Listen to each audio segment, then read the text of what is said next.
indakavenga Wingy D, but in terms of mari ari kumberi kwangu ndotoona kuti aiwa because Wingy D ane imba kuborodhe imba ndine imba muzimuri.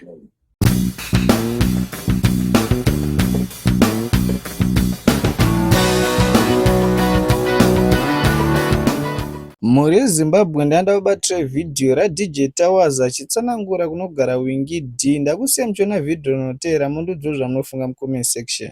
Indakavenga Wingy D, but in terms of mari ari kumberi kwangu ndotoona kuti aiwa because Wingy D ane imba kuborodhe imba ndine imba muzimuri. Muri kuona level ratiri kutaura. Ini ndiri munhu wano kuti ndinotobvuma kuti uyu munhu yakapenga kana kuti haana kupenga. Gafa wakarivengeri Gafa ndakangomuvenga pakuti munhu yawo kuti munhu wekuti anonyebera pane zvinhu anoleader mayouth mune zvinhu zvakaipa.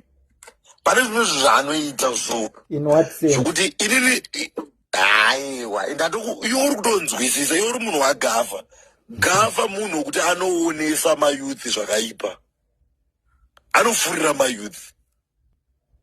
Urungiza nyaya iripo ndeyekuti muZimbabwe you need to wake up. Indine munhu unoza kana achiti wake up kana uri munhu ane degree unofana kungwara muZimbabwe kuti kana uda kuti mari tamba nevanhu vane mari, you must be street smart.